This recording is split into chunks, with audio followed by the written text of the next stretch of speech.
Assalamualaikum warahmatullahi wabarakatuh. Bertemu lagi dengan pembelajaran IPS kelas 7 bersama Ibu Nurlia Anna Alal SPD, Guru Mapel IPS.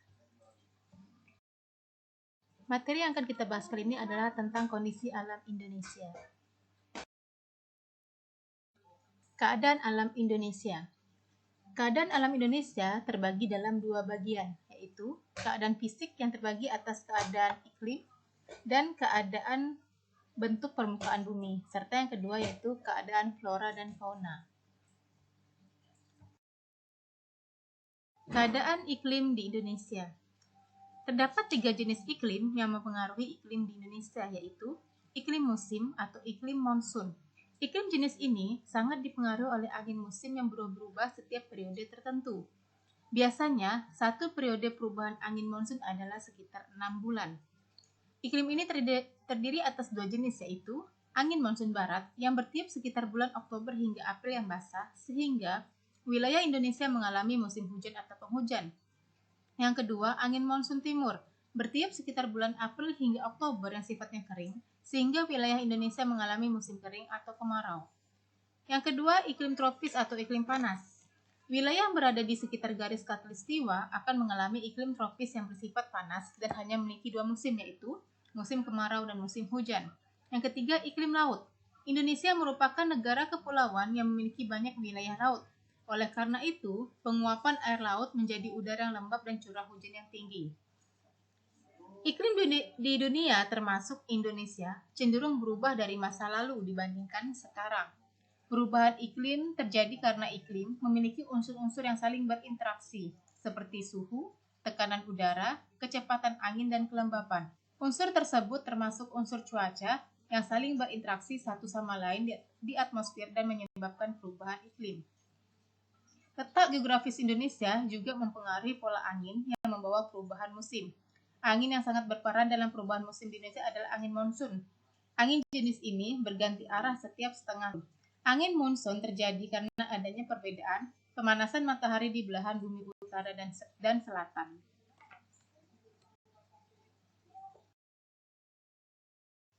Keadaan musim di Indonesia. Musim adalah periode dalam satu tahun dengan karakteristik iklim tertentu. Dalam kondisi normal, Indonesia mengalami musim hujan dan kemarau secara bergantian tiap 6 bulan sekali. Musim hujan di Indonesia. Musim hujan adalah periode saat suatu daerah mengalami banyak hujan. Pada musim hujan, curah hujan rata-rata dalam sebulan dapat mencapai 150 mm atau lebih. Sebagian besar wilayah Indonesia berpeluang mengalami musim hujan pada periode Oktober sampai April. Curah hujan semakin meningkat pada bulan November, lalu menurun mendekati bulan April. Namun, periode tersebut tidak berlaku mutlak untuk seluruh wilayah Indonesia. Misalnya, sebagian daerah di Indonesia bagian barat mengalami musim hujan lebih cepat daripada bagian timur. Beberapa aktivitas penduduk dan kejadian yang mewarnai musim hujan sebagai berikut. Yang pertama, musim hujan merupakan periode kegiatan bercocok tanam. Pada awal musim hujan, para petani mulai menyemai benih, terutama jenis tanaman yang memerlukan cukup air dalam pertumbuhannya, contohnya padi. Yang kedua, jumlah air sungai perodik meningkat dan seringkali membawa dampak negatif seperti terjadinya banjir dan longsor di berbagai tempat. Yang ketiga, aktivitas manusia di luar ruangan cenderung berkurang, terutama jika curah hujan tinggi dan berlangsung sepanjang hari. Curah hujan di Indonesia tergolong tinggi, yaitu lebih dari 2.000 mm per tahun. Akan tetapi, antara tempat yang satu dan lainnya curah hujannya tidak sama. Daerah yang paling besar curah hujannya adalah daerah Baturaden di lereng Gunung Slamet dengan curah hujan sekitar 7.069 mm per tahun. Sebaliknya, Palu di Sulawesi Tengah merupakan daerah paling kering dengan curah hujan sekitar 547 mm per tahun. Yang kedua, musim kemarau di Indonesia. Musim kemarau adalah suatu periode saat suatu daerah tidak menerima hujan. Meskipun menerima hujan, jumlah curah hujan rata-rata rendah kurang dari 150 mm per bulan. Sebagian besar wilayah Indonesia berpeluang mengalami kemarau pada periode bulan April sampai Oktober. Berkurangnya curah hujan pada bulan April atau Mei merupakan pertanda dimulainya musim kemarau. Seperti halnya musim hujan, periode musim kemarau tidak bersifat mutlak. Apabila musim hujan berlangsung lebih lama, maka musim kemarau akan datang lebih lambat. Kadangkala, musim kemarau dapat berlangsung berkepanjangan. Tidak semua daerah di Indonesia mengalami periode musim kemarau yang sama. Musim kemarau berpengaruh terhadap aktivitas penduduk sebagai berikut. Yang pertama, kegiatan pertanian di Indonesia masih dapat berlangsung. Tanaman yang dibudidayakan adalah tanaman yang tidak memerlukan banyak air dalam pertumbuhannya seperti ubi kayu, bawang, tembakau, dan cabai. Yang kedua, pada musim kemarau, banyak sungai, sumber air, serta sumur mengalami penurunan jumlah air atau cenderung kering. Akibatnya, terjadi kekurangan air di berbagai wilayah. Yang ketiga, aktivitas di luar ruangan dapat berlangsung sepanjang hari, namun berbagai gangguan harus dialami, terutama debu dan panas. Pada musim kemarau, seringkali terjadi kebakaran hutan. Yang ketiga, masa pancaroba. Masa pancaroba adalah suatu periode peralihan dari musim hujan ke musim kemarau atau sebaliknya. Pada masa pancaroba, kondisi cuaca belum stabil, dan umumnya pancaroba berlangsung pada bulan April atau Oktober. Udara, arah angin maupun curah hujan tidak teratur. Saat udara panas, secara tiba-tiba dapat terjadi hujan deras. Ketidakstabilan cuaca pada masa pancaroba menyebabkan terjadinya penyebaran berbagai jenis penyakit, terutama gangguan pernapasan atau flu. Bentuk bumi dan aktivitas penduduk Indonesia. Relief bumi memengaruhi kehidupan manusia yang mendiaminya. Relief bumi dapat dibedakan menjadi gunung, pegunungan, dataran tinggi, dataran rendah, dan pantai. Gunung dan pegunungan. Gunung adalah bagian permukaan bumi yang berbentuk kerucut atau kubah yang berdiri sendiri dan terdiri atas satu puncak tertinggi yang dibatasi oleh lereng. Gunung juga merupakan bukit besar yang bentuknya lebih runcing dan lebih tinggi dari permukaan bumi di sekitarnya.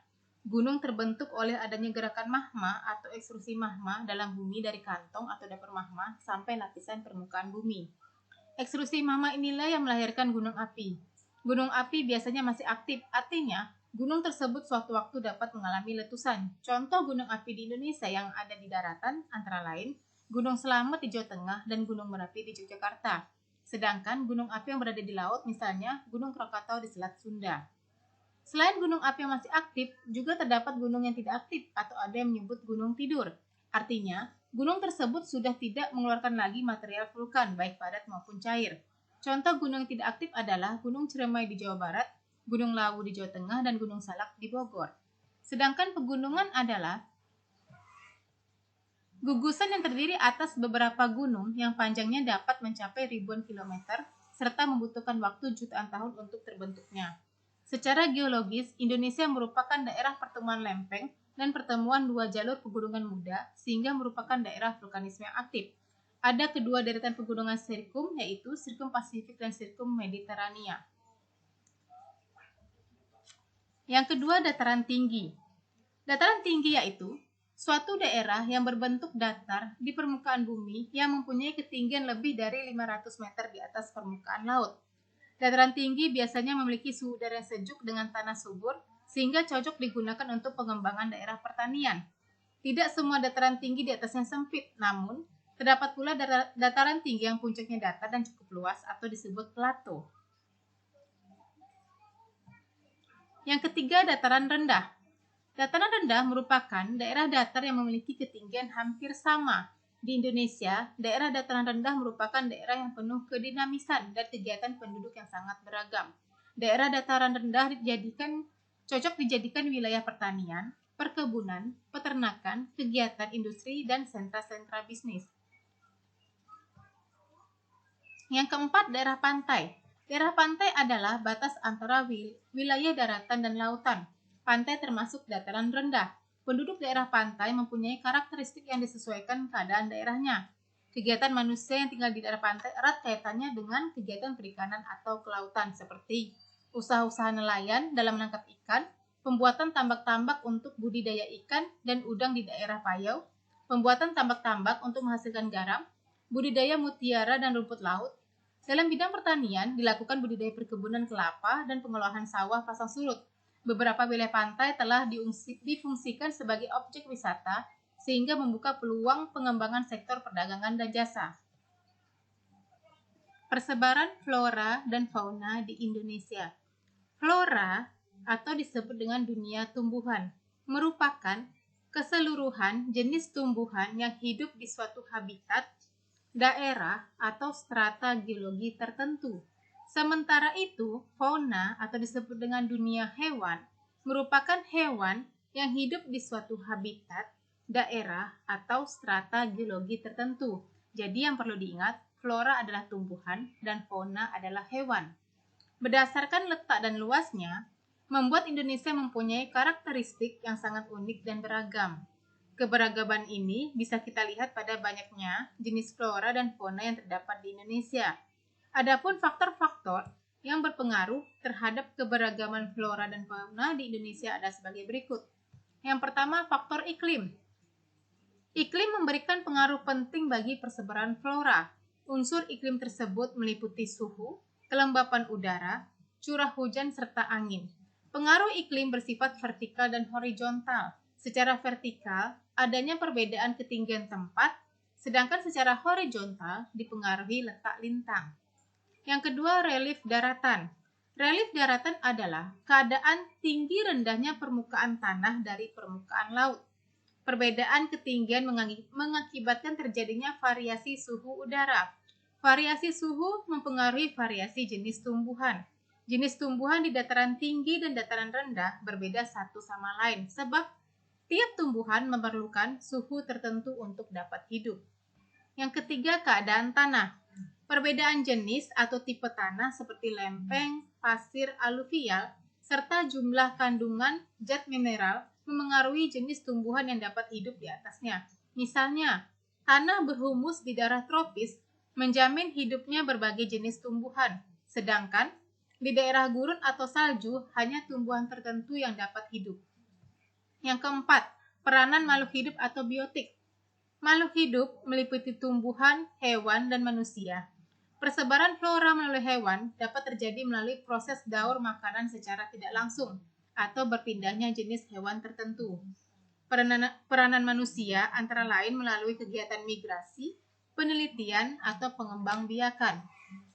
Indonesia tercatat dalam 5 besar dunia sebagai negara yang memiliki keanekaragaman flora tertinggi, yaitu mencapai kurang lebih 38.000 spesies atau 55% endemik.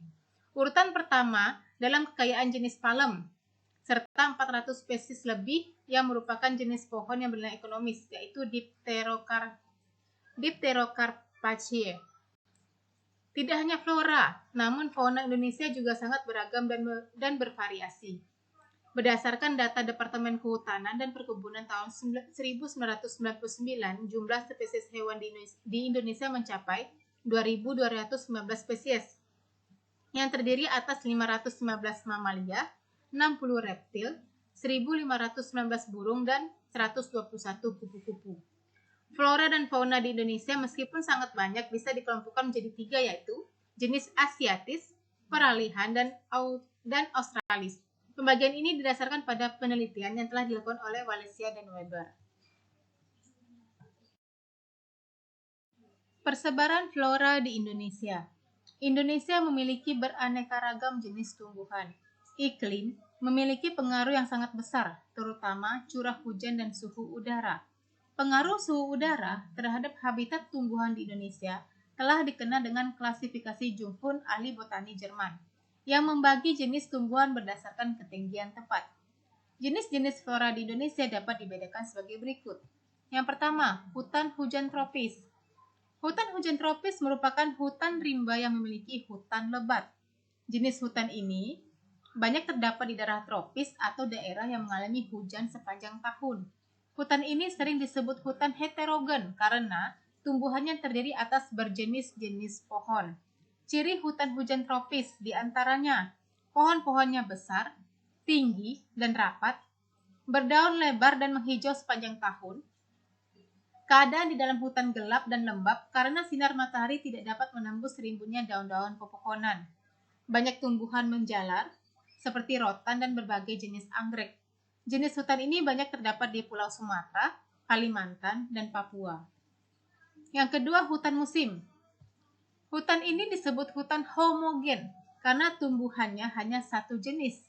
Ciri-ciri hutan musim antara lain Pepohonannya tidak terlalu tinggi dengan jarak tidak terlalu rapat. Umumnya terdiri atas satu jenis tumbuhan. Contoh, hutan jati, pinus, dan randu. Hutan menghijau pada musim hujan dan merenggas pada musim kemarau. Pada bagian dasar hutan, semak masih bisa tumbuh karena sinar matahari dapat sampai ke dasar melalui sela-sela pepohonan. Jenis hutan ini banyak terdapat di Jawa Tengah, Jawa Timur, dan Nusa Tenggara Barat. Yang ketiga, stepa. Stepa merupakan lahan yang ditumbuhi rumput-rumput tanpa pepohonan lainnya. Stepa banyak terdapat di daerah yang curah hujannya sedikit atau musim kemarau cukup panjang. Daerah ini biasanya digunakan sebagai lahan peternakan. Di Indonesia, stepa banyak terdapat di Sumbawa, Flores, dan Timor. Yang keempat, sabana. Sabana memiliki ciri-ciri, di antaranya daerah padang rumput yang luas dengan diselingi pohon-pohon atau semak-semak di sekitarnya. Daerah ini mengalami musim kemarau yang panjang dan bersuhu panas. Di Indonesia, sabana terdapat di Nusa Tenggara, Madura, dan dataran tinggi Gayo atau Aceh. Yang kelima, hutan bakau atau mangrove. Hutan bakau atau mangrove adalah hutan yang tumbuh di pantai yang berlumpur. Pohon-pohon hutan ini memiliki akar yang menjulang di atas permukaan air laut pada waktu air laut surut dan terendam pada waktu air laut pasang. Akar pohon bakau dapat menahan hantaman ombak air laut. Hutan ini banyak tumbuh di dataran rendah dan pantai yang banyak lumpurnya. Yang keenam, padang lumut. Padang lumut terjadi karena pengaruh cuaca dingin. Daerah dingin biasanya banyak terdapat di puncak gunung. Untuk di Indonesia, padang lumut terdapat di puncak Jawijaya, Papua. 3 zona keadaan flora di Indonesia. Secara garis besar, keadaan flora di Indonesia dapat dikelompokkan menjadi 3 zona sebagai berikut. Yang pertama, zona Indonesia Barat. Flora atau dunia tumbuhan, bagian barat persebarannya dimulai dari ujung barat Pulau Sumatera sampai batas garis Wallacea. Pulau-pulau yang termasuk daerah tipe flora Indonesia Barat yaitu Pulau Sumatera, Pulau Jawa, Pulau Bali, dan Pulau Kalimantan. Flora di wilayah Indonesia bagian barat didominasi oleh vegetasi hutan hujan tropis yang selalu basah. Hal ini dikarenakan pada kawasan ini mempunyai curah hujan dan kelembapan yang cukup tinggi. Jenis-jenis flora ini memiliki kesamaan dengan flora di benua Asia pada umumnya. Antara lain, memiliki berbagai jenis tumbuhan kayu yang berharga misalnya jati, meranti, keruing, mahoni, dan sejenisnya. Flora tipe ini selalu hijau sepanjang tahun dan bersifat heterogen. Di wilayah Indonesia bagian barat juga terdapat tumbuhan endemik. Endemik itu hanya ada di daerah tersebut, yaitu Rafflesia arnoldi di Sumatera. Wilayah Indonesia barat juga banyak dijumpai kawasan hutan mangrove atau hutan bakau, antara lain di pantai timur Sumatera, pantai barat dan selatan Kalimantan, serta pantai barat dan utara Jawa. Yang kedua, zona Indonesia Tengah. Daerah peralihan meliputi wilayah Pulau Sulawesi dan kepulauan di sekitarnya, serta kepulauan Nusa Tenggara. Jenis hutan yang ada yaitu hutan homogen yang tidak begitu lebat. Terdapat sabana dan stepa. Yang ketiga, zona Indonesia Timur. Flora di wilayah Indonesia bagian timur didominasi oleh hutan hujan tropis. Akan tetapi, jenis tumbuhannya berbeda dengan jenis tumbuhan di wilayah Indonesia bagian barat. Jenis flora di wilayah hutan hujan tropis bagian timur memiliki kesamaan dengan flora di kawasan benua Australia, sehingga jenis floranya bersifat australis. Salah satu flora khas di kawasan Indonesia Timur adalah anggrek.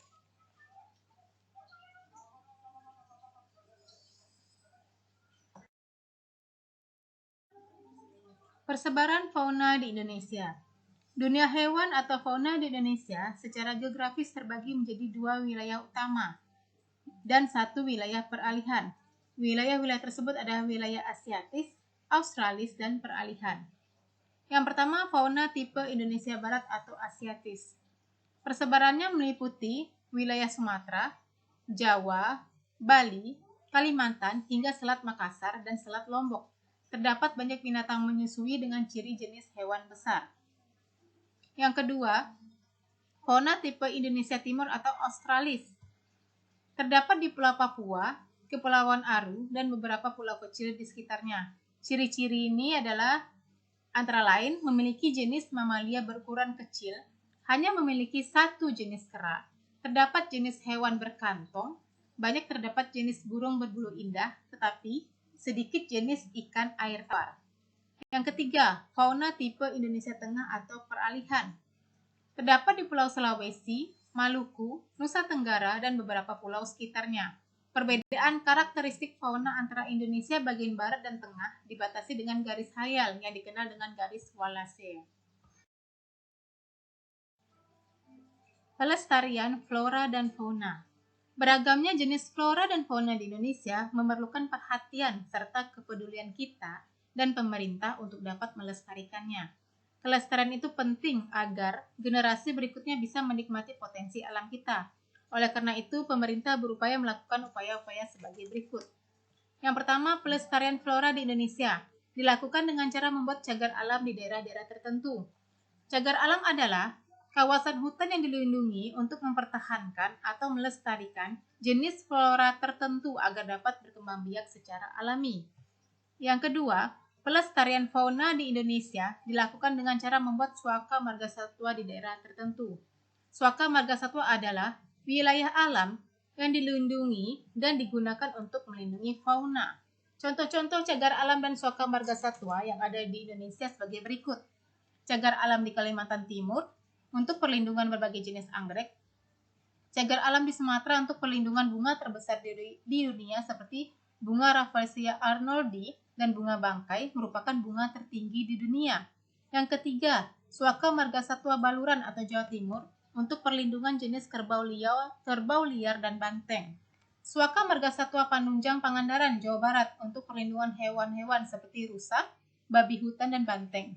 Suaka margasatwa Ujung Kulon atau Banten untuk perlindungan banteng, buaya, rusa, badak bercula dan burung merak. Kebun Raya Bogor yang ada di Jawa Barat untuk perlindungan dan pelestarian, pengembangan dan penelitian berbagai jenis tumbuhan yang mempunyai nilai ekonomi tinggi. Di Kebun Raya Bogor dapat dijumpai pula induk kelapa sawit dari Afrika dan karet dari Amerika Serikat. Kemudian suaka margasatwa Gunung Gede di Bogor untuk perlindungan kijang. Suaka margasatwa Pulau Komodo untuk perlindungan komodo, kuda dan kerbau liar. Suaka margasatwa Gunung Leser atau Aceh untuk perlindungan harimau, untuk perlindungan harimau Sumatera, badak Sumatera dan orangutan. Sekian materi kondisi alam Indonesia. Sampai bertemu lagi di materi selanjutnya ya. Terima kasih.